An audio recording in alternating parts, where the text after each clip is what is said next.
Hello friends, स्वागत है आप सभी का हमारे इस यूट्यूब चैनल मेजर टारगेट पर। तो दोस्तों आज हम लोग लेके आए क्लास 10 एग्जाम 2022 के लिए सोशल साइंस का मोस्ट इंपोर्टेंट एमसीक्यूज क्वेश्चंस को देखेंगे जो आपके फाइनल मैट्रिक बोर्ड परीक्षा के लिए बहुत इंपॉर्टेंट है। तो दोस्तों अगर आप भी इस बार मैट्रिक बोर्ड परीक्षा देने वाले हैं ना, तो ये सोशल साइंस के मोस्ट वीवीआई ऑब्जर्व क्वेश्चंस का चौथा वीडियो को जरूर देखिएगा। इससे पहले पार्ट 1, पार्ट 2 और पार्ट 3 वीडियो को अपलोड कर चुके हैं। अगर सभी वीडियो को नहीं देखे हैं ना, तो सभी वीडियोस को बारी बारी से जरूर देखिएगा। तो दोस्तों इसमें भी हम लोग अति महत्वपूर्ण most important 30 VVI observe questions को सिलेक्ट किए हैं जो आपके फाइनल मैट्रिक बोर्ड परीक्षा बहुत इंपॉर्टेंट है। तो फ्रेंड्स फटाफट से वीडियो को लाइक कर दीजिएगा।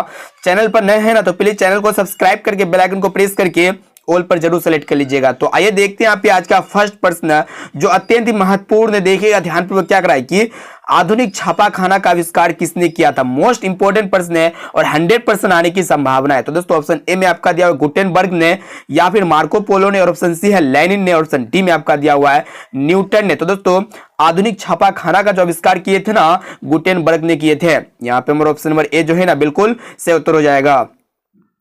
अब चलिए फ्रेंड्स देखते हैं यहाँ पे अगला प्रश्न जो अत्यंत ही महत्वपूर्ण है। तो देखिए यहाँ पे 2 नंबर प्रश्न क्या कराए कि नर्मदा बचाओ आंदोलन किसने चलाया था। अत्यंत ही महत्वपूर्ण है। ऑप्शन ए में आपका दिया हुआ मेधा पाटेकर ने, या फिर संदीप पांडे, और ऑप्शन सी है अन्ना हजारे, और ऑप्शन डी में आपका दिया हुआ है अरविंद केजरीवाल। तो दोस्तों नर्मदा एक प्रकार का नदी है और ये नर्मदा बचाओ आंदोलन का चलाया था ना, कौन चलाया था? मेधा पाटेकर ने चलाया था। इसे आप लोग को याद रखना है। यानी कि यहाँ पे हमारा ऑप्शन नंबर ए जो है ना बिल्कुल से उत्तर हो जाएगा। अब आइए फ्रेंड्स देखते हैं यहाँ पे 3 नंबर प्रश्न जो अत्यंत ही महत्वपूर्ण है। क्या कराए कि 1 रुपये का नोट जारी किया जाता है। बहुत ही महत्वपूर्ण प्रश्न है और काफी बार आपके मैट्रिक बोर्ड परीक्षा में ये प्रश्न पूछे जाते हैं। तो दोस्तों 1 रुपये का नोट जारी किया जाता है वित्त मंत्रालय द्वारा, या फिर रिजर्व बैंक ऑफ इंडिया द्वारा, और ऑप्शन सी है बैंक ऑफ इंडिया के द्वारा, और ऑप्शन डी में आपका दिया हुआ इनमें से कोई नहीं। तो दोस्तों 1 रुपये का नोट जारी किया जाता है वित्त मंत्रालय द्वारा। यहाँ पे हमारा ऑप्शन नंबर ए जो है ना बिल्कुल से उत्तर हो जाएगा। और दोस्तों 1 रुपये से अधिक का नोट जारी किया जाता है आरबीआई यानी कि रिजर्व बैंक ऑफ इंडिया के द्वारा। इससे साथ में याद रखना है। अब चलिए फ्रेंड्स देखते हैं यहाँ पे अगला प्रश्न। तो देखिए यहाँ पे 4 नंबर प्रश्न जो अत्यंत ही महत्वपूर्ण है। देखिएगा क्या कराए कि कागज का आविष्कार किस देश में हुआ। बहुत ही महत्वपूर्ण है, मोस्ट इंपोर्टेंट प्रश्न है।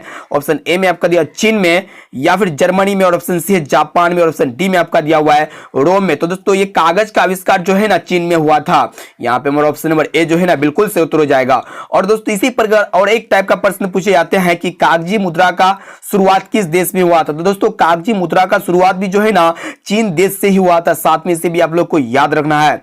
अब चलिए फ्रेंड्स देखते हैं यहाँ पे अगला प्रश्न। प्लीज वीडियो को संपूर्ण शुरू से लेकर आखिरी तक देख लेते हैं ना, तो बहुत सारे ऐसे प्रश्न हैं जो सोशल साइंस से यहीं से हूबहू देखने को मिलेगा। इसलिए एक क्वेश्चन को अच्छी तरह से याद करते हुए चलना, एक भी प्रश्न का आपको स्किप नहीं करना है। तो देखिए यहाँ पे 5 नंबर प्रश्न क्या कराए कि दीर्घकालीन ऋण कौन प्रदान करता है। अत्यंत ही महत्वपूर्ण प्रश्न है। ऑप्शन ए में आपका दिया कृषक महाजन, या फिर प्राथमिक कृषि, और ऑप्शन सी है भूमि विकास बैंक, और ऑप्शन डी में आपका दिया हुआ है इनमें से कोई नहीं। तो दोस्तों दीर्घकालीन ऋण जो प्रदान करता है ना भूमि विकास बैंक करता है। इसे आप लोग को याद रखना है। यानी कि यहाँ पे हमारा ऑप्शन नंबर सी जो है ना बिल्कुल से उत्तर हो जाएगा। अब आइए फ्रेंड्स देखते हैं यहाँ पे 6ठा प्रश्न जो अत्यंत ही महत्वपूर्ण है। देखिएगा क्या कराए कि रेशम मार्ग कहां से शुरू होता है। बहुत ही महत्वपूर्ण प्रश्न है। ऑप्शन ए में आपका दिया भारत से, या फिर जापान से, और ऑप्शन सी है चीन से, और ऑप्शन डी में आपका दिया हुआ है वियतनाम से। तो दोस्तों यह रेशम मार्ग जो शुरू होता है ना चीन से ही शुरू होता है। यानी कि यहाँ पे हमारा ऑप्शन नंबर सी जो है ना बिल्कुल से उत्तर हो जाएगा। अब चलिए फ्रेंड्स देखते हैं यहाँ पे अगला प्रश्न बहुत इंपॉर्टेंट है। तो देखिए यहाँ पे 7 नंबर प्रश्न क्या कराए कि नरेगा एक कार्यक्रम है। तो दोस्तों ऑप्शन ए में आपका दिया जिला स्तर का, या फिर राष्ट्रीय स्तर का, और ऑप्शन सी है प्रांतीय स्तर का, ऑप्शन डी में आपका दिया हुआ है विश्व स्तर का। तो दोस्तों नरेगा जो है ना राष्ट्रीय स्तर का कार्यक्रम है। यहाँ पे हमारा ऑप्शन नंबर बी जो है ना बिल्कुल से उत्तर हो जाए। और दोस्तों एक प्रश्न ये पूछे जाते हैं कि नरेगा के अंदर ग्रामीण मजदूर होते हैं, उनको जो है ना 100 दिनों का रोजगार मिलता है। साथ में इसे भी आप लोग को याद रखना है। अब आइए फ्रेंड्स देखते हैं यहाँ पे 8 नंबर प्रश्न जो अत्यंत ही महत्वपूर्ण है। देखिएगा क्या कराए कि किस राज्य में खनिज तेल का विशाल भंडार है। बहुत ही महत्वपूर्ण है, मोस्ट इंपोर्टेंट है। ऑप्शन ए में आपका दिया असम में, या फिर राजस्थान में, और ऑप्शन सी बिहार में, और ऑप्शन डी में आपका दिया हुआ है उत्तर प्रदेश में। तो दोस्तों यहाँ पे असम में जो है ना खनिज तेल का विशाल भंडार है। यानी कि यहाँ पे हमारा ऑप्शन नंबर ए जो है ना बिल्कुल से उत्तर हो जाएगा। अब चलिए फ्रेंड्स देखते हैं यहाँ पे अगला प्रश्न तो देखिए यहाँ पे 9 नंबर प्रश्न क्या कराए कि धर्म को राजनीति से अलग नहीं किया जा सकता, यह किसने कहा है। बहुत ही महत्वपूर्ण प्रश्न है और काफी बार आपके मैट्रिक बोर्ड परीक्षा में इस तरह के प्रश्न बराबर पूछे जाते हैं, इसलिए 1 से लेकर 30 तक जो भी प्रश्न अगर याद ना होना तो उस प्रश्न को अपने नोटबुक में नोट करके उसे जरूर याद कर लीजिएगा। तो दोस्तों यहाँ पे प्रश्न ये करा है कि धर्म को राजनीति से अलग नहीं किया जा सकता है, यह किसने कहा। ऑप्शन ए में आपका दिया महात्मा गांधी ने, या फिर जवाहरलाल नेहरू ने, ऑप्शन सी में आपका दिया जयप्रकाश नारायण ने, ऑप्शन डी में आपका दिया मदन मोहन मालवीय ने। तो दोस्तों धर्म को राजनीति से अलग नहीं किया जा सकता, यह जो कहा है ना महात्मा गांधी जी ने कहा है, यानी कि यहाँ पे हमारा ऑप्शन नंबर ए जो है ना बिल्कुल सही उत्तर हो जाएगा। अब चलिए फ्रेंड्स देखते हैं यहाँ पे अगला प्रश्न। तो दोस्तों अभी तक आप वीडियो को लाइक नहीं किया दोस्तों वीडियो को लाइक जरूर कर दीजिएगा और चैनल पर नए हैं ना तो प्लीज चैनल को सब्सक्राइब करके बेल आइकन को प्रेस करके ऑल पर जरूर सेलेक्ट कर लीजिएगा। और 30 प्रश्न में से अगर आपको जो भी प्रश्न अगर याद ना होना तो उस प्रश्न को अपने नोटबुक में नोट करके उसे जरूर याद कर लीजिएगा। अब आइए फ्रेंड्स देखते हैं यहाँ पे 10 नंबर प्रश्न जो अत्यंत ही महत्वपूर्ण, देखिएगा क्या करा है कि फूट डालो और शासन करो नीति किसने अपनाया था। बहुत ही महत्वपूर्ण प्रश्न है, मोस्ट वीवीआई ऑब्जर्व प्रश्न है। ऑप्शन ए में आपका दिया हुआ है मुगलों ने, या फिर पारसियों ने, और ऑप्शन सी है अंग्रेजों ने, और ऑप्शन डी में आपका दिया हुआ है मराठों ने। तो दोस्तों फूट डालो और शासन करो यह नीति जो अपनाए थे ना अंग्रेजों ने अपनाए थे। यहाँ पे हमारा ऑप्शन नंबर सी जो है ना बिल्कुल से उत्तर हो जाएगा। अब आइए फ्रेंड्स देखते हैं यहाँ पे अगला प्रश्न, देखिएगा नेक्स्ट प्रश्न क्या कराए कि बिहार में किसकी प्रधानता है। बहुत ही महत्वपूर्ण प्रश्न है। ऑप्शन ए में आपका दिया हुआ कृषि की, या फिर मछली पालन की, और ऑप्शन सी है खनिज की, और ऑप्शन डी में आपका दिया हुआ है उद्योग की। तो दोस्तों बिहार में जो है ना कृषि की प्रधानता है, यहाँ पे हमारा ऑप्शन नंबर ए जो है ना बिल्कुल से उत्तर हो जाएगा। और दोस्तों एक प्रश्न ये पूछे जाते हैं कि किसे प्राथमिक क्षेत्र में रखा जाता है। तो दोस्तों कृषि को जो है ना ये कृषि प्राथमिक क्षेत्र के अंतर्गत आते हैं, इसे आप लोग को याद रखना है। अब चलिए फ्रेंड्स देखते हैं यहाँ पे अगला प्रश्न। तो देखिए यहाँ पे 12 नंबर प्रश्न क्या करा है कि भारत में किस प्रकार की दलीय व्यवस्था है। बहुत ही महत्वपूर्ण प्रश्न है। ऑप्शन ए में आपका दिया एक दलीय व्यवस्था, या फिर द्विदलीय व्यवस्था, ऑप्शन सी है बहुदलीय व्यवस्था, और ऑप्शन डी में आपका दिया हुआ है इनमें से कोई नहीं। तो दोस्तों भारत में बहुदलीय व्यवस्था है, इसे आप लोग को याद रखना है, यानी कि यहाँ पे हमारा ऑप्शन नंबर सी जो है ना बिल्कुल से उत्तर हो जाएगा। अब आइए फ्रेंड्स देखते हैं यहाँ पे 13 नंबर प्रश्न बहुत इंपॉर्टेंट है। देखिएगा क्या करा है कि काली मिट्टी किस फसल के लिए उपयोगी है। बहुत ही महत्वपूर्ण प्रश्न है। ऑप्शन ए में आपका दिया कपास के लिए, या फिर गेहूं के लिए, और ऑप्शन सी है चावल के लिए, ऑप्शन डी में आपका दिया हुआ है ईख के लिए। तो दोस्तों काली मिट्टी जो है ना कपास के लिए उपयुक्त है, यहाँ पे हमारा ऑप्शन नंबर ए जो है ना बिल्कुल सही उत्तर हो जाएगा। ये भी प्रश्न बहुत इंपॉर्टेंट है। अब चलिए फ्रेंड्स देखते हैं यहाँ पे अगला प्रश्न। एक क्वेश्चन को कंसंट्रेट होकर याद करते हुए चलना है। और ये दोस्तों ये 30 प्रश्न में से अगर आपको जो भी प्रश्न अगर याद ना होना तो उस प्रश्न को अपने नोट्स बुक में नोट करके उसे जरूर याद कर लीजिएगा। तो देखिए यहाँ पे 14 नंबर प्रश्न क्या कराए कि दल बदल कानून किन पर लागू होता है। बहुत ही महत्वपूर्ण प्रश्न है। ऑप्शन ए में आपका दिया हुआ सांसदों पर, या फिर विधायकों पर, ऑप्शन सी है सांसद और विधायकों पर, और ऑप्शन डी में आपका दिया हुआ है राष्ट्रपति पर। तो दोस्तों ये दल बदल कानून जो है ना सांसदों और विधायकों पर यानी कि दोनों पर लागू होता है। यहाँ पे हमारा ऑप्शन नंबर सी जो है ना बिल्कुल से उत्तर हो जाएगा। प्लीज वीडियो को संपूर्ण शुरू से लेकर आखिर तक जरूर देखिएगा। और दोस्तों ये शुरू से लेकर आखिर तक वीडियो को देख लेते हैं ना तो आपके बोर्ड परीक्षा में, फाइनल बोर्ड परीक्षा में बहुत सारे प्रश्न इसी वीडियो से हूबहू देखने को मिलेगा, इसलिए क्वेश्चंस को कंसंट्रेट होकर याद करते हुए चलना है। तो देखिए यहाँ पे 15 नंबर प्रश्न जो मोस्ट इंपोर्टेंट है क्या करा है कि विश्व व्यापार दिवस किस दिन को मनाया जाता है। बहुत ही महत्वपूर्ण प्रश्न है।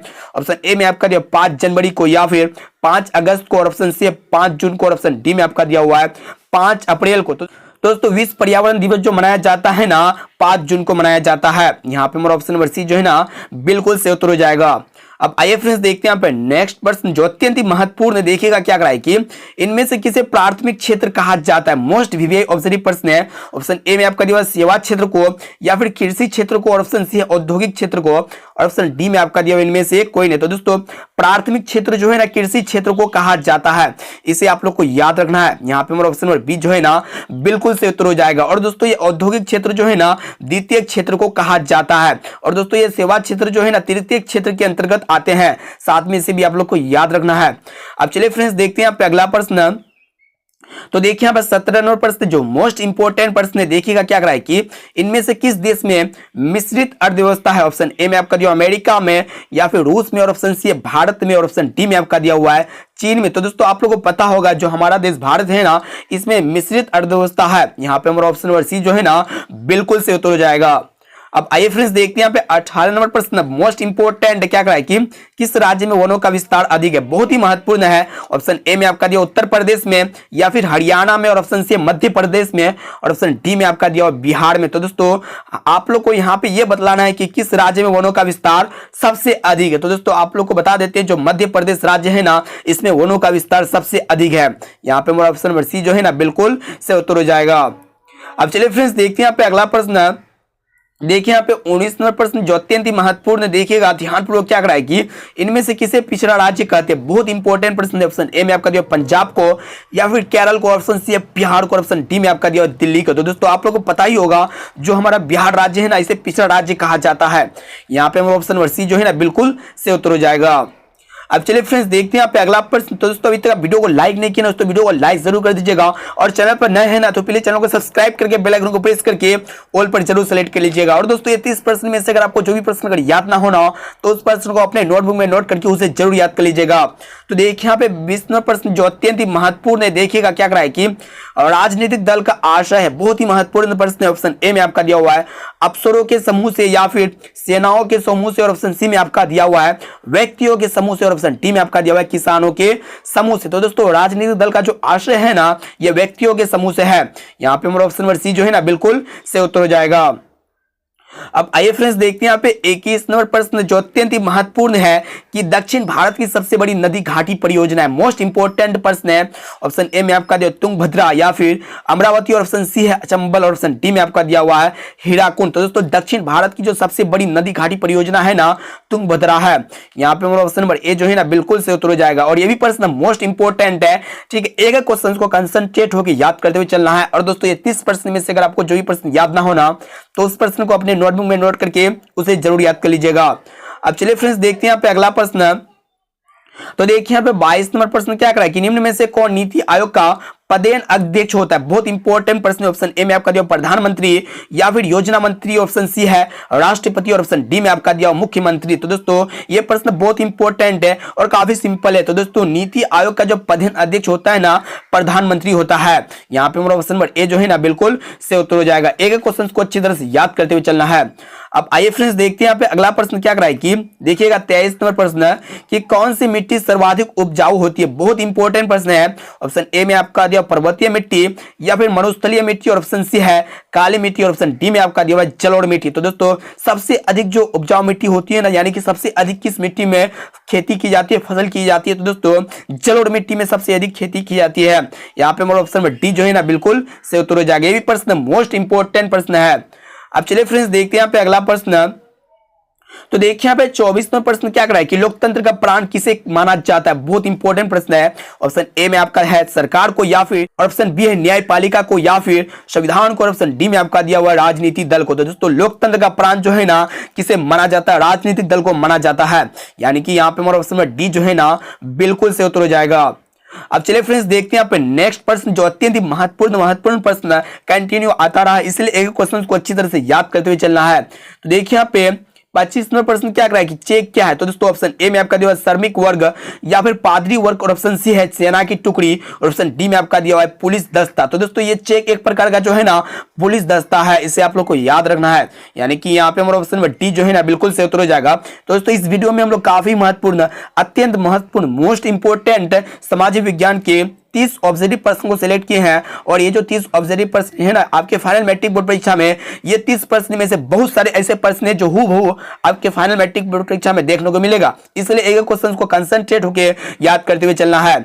अब आइए फ्रेंड्स देखते हैं 26 नंबर प्रश्न क्या कराए कि राष्ट्रीय विकास परिषद का गठन कब हुआ था। अत्यंत ही महत्वपूर्ण है। ऑप्शन ए में आपका दिया 1950 को, या फिर 1951 को, ऑप्शन सी है 1952 को, ऑप्शन डी में आपका दिया 1953 को। तो दोस्तों राष्ट्रीय विकास परिषद का जो गठन किया गया था ना 1952 ईस्वी में किया गया था। यानी कि यहाँ पे हमारा ऑप्शन नंबर सी जो है ना बिल्कुल से उत्तर हो जाएगा।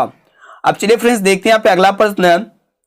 तो देखिए यहाँ पे 27 नंबर प्रश्न क्या कराए कि आधुनिक सभ्यता का अरीर किसे कहा जाता है, बहुत ही महत्वपूर्ण है। ऑप्शन ए में आपका दिया तांबा को, या फिर लोहा को, और ऑप्शन सी है चांदी को, और ऑप्शन डी में आपका दिया हुआ है मैग्नीज को। तो दोस्तों आधुनिक सभ्यता का जो अरीर कहा जाता है ना, लोहा को कहा जाता है, क्योंकि बड़े बड़े उद्योग में जो है ना लोहा का सर्वाधिक उपयोग किया जाता है, इसलिए आधुनिक सभ्यता का अरीर किसे कहेंगे, लोहा को कहेंगे।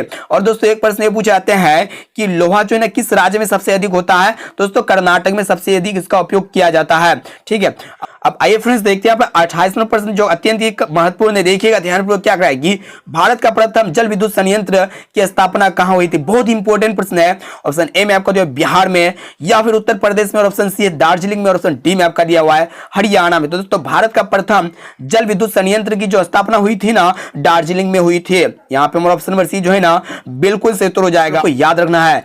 अब चलिए फ्रेंड्स देखते हैं यहाँ पे 29 नंबर प्रश्न जो काफी महत्वपूर्ण मोस्ट इंपोर्टेंट प्रश्न है कि भारतीय राष्ट्रीय कांग्रेस के पहले अध्यक्ष कौन थे, बहुत इंपॉर्टेंट प्रश्न है। ऑप्शन ए में आपका दिया राम मनोहर लोहिया, या फिर सुभाष चंद्र बोस, और ऑप्शन सी है लाला लाजपत, और ऑप्शन डी में आपका दिया हुआ है वेमन चंद्र बनर्जी। काफी महत्वपूर्ण प्रश्न है दोस्तों, भारतीय राष्ट्रीय कांग्रेस के जो पहले अध्यक्ष है ना वेमन बनर्जी है, यानी कि यहाँ पे हमारा ऑप्शन नंबर डी जो है ना बिल्कुल से उत्तर हो जाएगा वेमन चंद्र बनर्जी। काफी महत्वपूर्ण प्रश्न है और एक एक क्वेश्चन को कंसंट्रेट होकर याद करते हुए चलना है। और दोस्तों एक प्रश्न यह पूछा जाता है कि भारतीय राष्ट्रीय कांग्रेस की स्थापना कब हुई थी, तो दोस्तों इसकी जो स्थापना हुई थी ना 1885 ईस्वी में हुई थी। ठीक है, इसे आप लोग को याद रखना है। अब चलिए फ्रेंड्स देखते हैं यहाँ पे आज का लास्ट और अंतिम प्रश्न जो अत्यंत ही महत्वपूर्ण है। तो देखिए यहाँ पे प्रश्न ये करा है कि वस्तु विनिमय प्रणाली में विनिमय होता है, यानी कि वस्तु विनिमय प्रणाली में जो है ना किससे किसका विनिमय होता है। ऑप्शन ए में आपका दिया वस्तु से वस्तु का, या फिर मुद्रा से वस्तु का, या फिर वस्तु से मुद्रा का, और ऑप्शन डी में आपका दिया हुआ है मुद्रा से मुद्रा का। तो दोस्तों वस्तु विनिमय प्रणाली में जो है ना वस्तु से वस्तु का विनिमय होता है, यानी कि यहाँ पे हमारा ऑप्शन नंबर ए जो है ना बिल्कुल से उत्तर हो जाएगा। तो दोस्तों इस वीडियो में हम लोग काफी महत्वपूर्ण अत्यंत महत्वपूर्ण मोस्ट वीवीआई ऑब्जेक्टिव क्वेश्चन को देख चुके हैं। और ये जो 30 ऑब्जेक्टिव प्रश्न है ना आपके फाइनल मैट्रिक बोर्ड परीक्षा में बहुत सारे प्रश्न जो है ना हूबहू देखने को मिलेगा। इसलिए ये 30 प्रश्न में से अगर आपको जो भी प्रश्न अगर याद ना होना तो उस प्रश्न को अपने नोटबुक में नोट करके उसे जरूर याद कर लीजिएगा। और दोस्तों आप लोग एक हमें कमेंट कीजिएगा कि 30 प्रश्न में से पहले से आप लोग को कितना प्रश्न याद था। अब चलिए फ्रेंड्स देखते हैं यहाँ पे आज का होमवर्क प्रश्न जो आपके लिए ही तैयार किया गया है। देखिए यहाँ पे प्रश्न ये करा है कि झारखंड के झड़िया क्षेत्र में मुख्यतः क्या पाया जाता है, मोस्ट इंपोर्टेंट प्रश्न है। ऑप्शन ए में आपका दिया थोरियम, या फिर रेशम, और ऑप्शन सी है सोना, और ऑप्शन डी में आपका दिया कोयला। तो दोस्तों इसका जवाब आप लोग हमें कमेंट करके जरूर बताइएगा कि झारखंड के झड़िया क्षेत्र में क्या पाया जाता है, और साथ में ये भी बताइएगा कि 30 प्रश्न में से पहले से आप लोग को कितना प्रश्न याद था। अब चलिए फ्रेंड्स देखते हैं यहाँ पे दोस्तों अभी तक आप वीडियो को लाइक नहीं किए ना दोस्तों वीडियो को लाइक जरूर कर दीजिएगा, और चैनल पर नए हैं ना तो प्लीज चैनल को सब्सक्राइब करके बेल आइकन को प्रेस करके ऑल पर जरूर सेलेक्ट कर लीजिएगा। और दोस्तों इस वीडियो को अपने दोस्तों में एक बार जरूर शेयर कीजिए। आपका जितना भी व्हाट्सएप ग्रुप है, फेसबुक ग्रुप है ना, सारे ग्रुप में सारे दोस्त यार में इस वीडियो को चारों